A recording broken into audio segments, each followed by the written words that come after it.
Olá, galerinha, tudo bem? Espero que vocês estejam todos muito bem, todos com bastante saúde. Professora Priscila Peixoto aqui e hoje a gente vai falar sobre crônica argumentativa. Antes de falar sobre a crônica argumentativa especificamente, a gente precisa entender o que é uma crônica, tá? Para depois a gente subdividir nessa argumentativa. A crônica é um texto predominantemente narrativo, ok? Não é um texto muito extenso, então tende a ser uma narrativa um pouco mais curta, mas é uma narrativa um pouco mais curta com relação ao livro, é um romance, né? É um texto muito longo. Você pode encontrar crônicas aí, inclusive com mais de 1, 2, 3 páginas, mas não significa que seja um texto muito longo, tá? Por quê? Porque se a gente for comparar com um livro, com um romance, 2, 3, 4 páginas, a gente não vai dizer que são muitas páginas aí, então tende a ser um texto narrativo um pouco mais curto. Precisa necessariamente falar sobre um assunto, um tema do nosso cotidiano, um tema do nosso dia a dia. Isso é necessário, trabalharmos com temas do dia a dia. Além disso, é comum que a linguagem seja um pouco mais simples, é comum que a gente tenha o chamado toque de humor. Professora, o que é o toque de humor? Tem que ser alguma coisa engraçada? Não necessariamente. Por quê? O humor, ele não vem somente através da graça, ele pode vir também através da graça, mas ele pode vir através de uma crítica, de uma ironia, de um deboche, de algo inesperado. É o que geralmente acontece na crônica. O toque de humor geralmente vem através do inesperado. Ah, professora, mais algo? Sim, a gente tem o chamado humor ácido, né? Humor cítrico, que geralmente a gente faz piadinhas ou brincadeirinhas com coisas que de fato não convém. Chegaria nesse nível, né, de ironia, de deboche. A crítica também pode ser um exemplo de humor. Portanto, na crônica, o comum é que a gente encontre esse toque de humor que pode vir das mais variadas formas. E é comum também que a crônica ela nos faça refletir sobre determinados assuntos. Como assim, professora? Não vai estar escrito lá assim, reflita sobre o assunto tal. Não, isso não vai vir na crônica. Mas como é um assunto do nosso cotidiano, um assunto do nosso dia a dia, é muito comum, tá? Que a gente pare para analisar, para refletir, do tipo, poxa, isso aconteceu comigo, isso aconteceu com alguém que eu conheço, será que de fato era uma desculpa esfarrapada, que alguém me deu, ou se isso daí era real? Enfim, a gente para analisar dessa forma, tá? Para refletir dessa forma. Isso é uma crônica e a gente hoje vai trabalhar especificamente com a crônica argumentativa. Se a crônica ela é argumentativa, eu vou apresentar determinado ponto de vista e através de argumentos, de justificativas, de porquês, de explicações, eu vou tentar embasar a minha tese, o meu ponto de vista, para tentar justificar para você, leitor, de que eu estou certa sobre determinado ponto de vista. Beleza? Show? Então, recapitulando, a crônica é um texto narrativo que tende a ser um pouco mais curto, vem com uma linguagem do cotidiano, uma linguagem do dia a dia, formal, mais simples, ok? Trabalha com o assunto do nosso cotidiano, um tema que seja um tema corriqueiro, um tema recorrente na nossa sociedade. Geralmente apresenta um toque de humor e tem um tom reflexivo. Importante vocês se ligarem nessa parte de toque de humor, tá? Como eu disse, não precisa ser a graça, não precisa fazer rir. Pode vir toque de humor através de outros aspectos, como a crítica, o deboche, a ironia, o inesperado, o humor cítrico ou ácido, como você queira chamar. Tudo bem? E a crônica argumentativa é aquela em que a gente vai apresentar um determinado ponto de vista, uma determinada opinião dentro dessa crônica e tentar fundamentar essa opinião através de argumentos, de justificativas, de explicações, de porquês, com a intenção muitas vezes de convencer você, leitor, de que aquele ponto de vista ali acaba estando correto. Belezinha? Fluiu? Show de bola? Então vamos lá. Para a gente começar, né, o nosso pensamento do dia, como eu sempre faço com vocês, o que somos é consequência do que pensamos. Vamos ter pensamentos positivos para que possamos ter uma vida positiva, né? A crônica argumentativa é um tipo, na verdade, um gênero textual em que a argumentação é a sua principal marca. As justificativas para convencer alguém sobre um determinado ponto de vista. Então, a crônica argumentativa é um gênero textual que se enquadra ou no tipo de texto narrativo ou no tipo de texto dissertativo argumentativo. Ela é muito utilizada pelos meios de comunicação, sobretudo os jornais e as revistas. A gente encontra muito dessas crônicas em jornais e revistas. A crônica argumentativa funde aspectos da crônica e dos textos argumentativos e se aproxima de um artigo de opinião, que seria um artigo geralmente publicado em revistas e em jornais, em que a opinião de alguém, geralmente do leitor ali, né, de determinada reportagem ou notícia, vai colocar. Ela pode ser do gênero narrativo, dissertativo ou até descritivo. Os cronistas, ou seja, aqueles que produzem as crônicas, autores que escrevem essas crônicas, expressam nesse gênero textual, tá? Porque o tipo de texto seria narrativo, descritivo e dissertativo por enquanto para vocês, tá?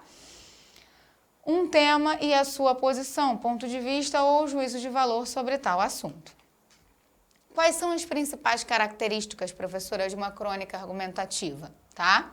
Argumentação e persuasão, então eu vou usar justificativas para convencer você, persuadir é convencer, tá? A linguagem coloquial, uma linguagem mais do dia a dia, simples, direta, mas a gente tende a ser formal, mesmo que diretos e simples aí. Os textos são relativamente curtos, conforme eu já falei para vocês. Temas do cotidiano e temas que geralmente são polêmicos, né, para tentar causar aí uma certa curiosidade de o leitor querer ler aquela crônica. Crítica, humor e ironia, né, a gente introduzindo o humor, conforme eu disse. Induz a reflexão, não obriga, induz. Subjetividade e criatividade. Fusão de um estilo jornalístico e literário, porque a crônica pura geralmente é literária. No caso da crônica argumentativa, a gente vai estar fundindo aí tanto jornalístico quanto literário. Poucos personagens, se houver, o que geralmente acontece, mas assim, são poucos. Tempo e espaço limitados e tem um caráter contemporâneo, um caráter mais novo, já que o assunto é um assunto do nosso cotidiano. Bom, um exemplo de uma crônica argumentativa aí de Luiz Fernando Veríssimo, acredito que você já tenha ouvido falar nele, tá? É um escritor brasileiro muito conhecido na nossa modernidade. Exigências da vida moderna. Quem aguenta tudo isso? Dizem que todos os dias você deve comer uma maçã por causa do ferro e uma banana pelo potássio. E também uma laranja pela vitamina C, uma xícara de chá verde sem açúcar para prevenir a diabetes. Todos os dias deve-se tomar ao menos 2 litros de água e uriná-los, o que consome o dobro de tempo. Todos os dias deve-se tomar o Yakult pelos lactobacilos, que ninguém sabe bem o que é, mas aos bilhões ajudam a digestão. Cada dia uma aspirina, previne infarto, uma taça de vinho tinto também, uma de vinho branco e estabiliza o sistema nervoso. Um copo de cerveja para... não lembro bem para o quê, mas faz bem. O benefício adicional é que se você tomar tudo isso ao mesmo tempo e tiver um derrame, nem vai perceber. Todos os dias deve-se comer fibra, muitíssima fibra. Fibra suficiente para fazer um pullover. Você deve fazer entre 4 e 6 refeições leves diariamente. E nunca se esqueça de mastigar pelo menos 100 vezes cada garfada. Só para comer serão cerca de 5 horas do dia. E não esqueça de escovar os dentes depois de comer. Ou seja, você tem que escovar os dentes depois da maçã, da banana, da laranja, das 6 refeições e enquanto tiver dentes, passar fio dental, massagear a gengiva, escovar a língua e bochechar com Plax. Melhor, inclusive, ampliar o banheiro e aproveitar para colocar um equipamento de som, porque entre a água, a fibra e os dentes, você vai passar ali várias horas por dia. Há que se dormir 8 horas por noite e trabalhar outras 8 por dia. Mas as 5 comendo são 21. Sobram 3 horas, desde que você não pegue trânsito. As estatísticas comprovam que assistimos 3 horas de TV por dia, menos você, porque todos os dias você vai caminhar ao menos meia hora. Por experiência própria, após 15 minutos, dê meia volta e comece a voltar. Ou a meia hora vira uma. E você deve cuidar das amizades, porque são como uma planta, devem ser regadas diariamente, o que me faz pensar em quem vai cuidar delas quando eu estiver viajando. Deve-se estar bem informado também, lendo 2 ou 3 jornais por dia para comparar as informações. E o sexo? Todos os dias tomando cuidado de não se cair na rotina. Há que ser criativo e inovador para renovar a sedução. Isso leva tempo, e nem estou falando do tântrico. Também precisa sobrar tempo para varrer, passar, lavar pratos e espero que você não tenha um bichinho de estimação. Na minha conta, são 29 horas por dia. A única solução que me ocorre é fazer várias dessas coisas ao mesmo tempo. Tomar banho frio com a boca aberta, assim você toma água e escova os dentes.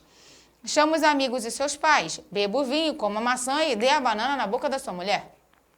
Ainda bem que somos crescidinhos, senão ainda teria danoninho. E se sobrassem 5 minutos, uma colherada de leite de magnésio. Agora tenho que ir.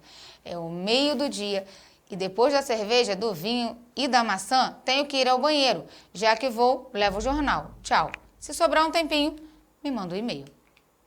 Bom, não sei se vocês notaram, o texto de Luiz Fernando Veríssimo, ele querendo ou não, fala de várias coisas que nós deveríamos fazer, né? E por conta do nosso tempo, muitas vezes a gente não faz, deixa passar o fato de comer uma maçã, de às vezes tomar meia taça de vinho porque faz bem pro coração, de beber não sei quantos litros de água por dia, de comer isso, de mastigar bem, de escovar os dentes, de tomar banho, de ir ao banheiro com certa frequência sem ficar aprendendo aquela vontade que às vezes tem de ir ao banheiro. Enfim, o dia teria de ter no mínimo 29 horas. E o nosso só tem 24. Então, querendo ou não, o autor do texto, né, o cronista, ele está debochando de tudo que nós deveríamos fazer, mas a gente não consegue. E não consegue por quê? Porque o tempo se torna curto para tudo que nós precisamos fazer para vivermos bem. Belezinha? Show de bola? Acho que deu para entender o que é uma crônica argumentativa. Fiquem todos com Deus. Beijocas. Tchau, tchau.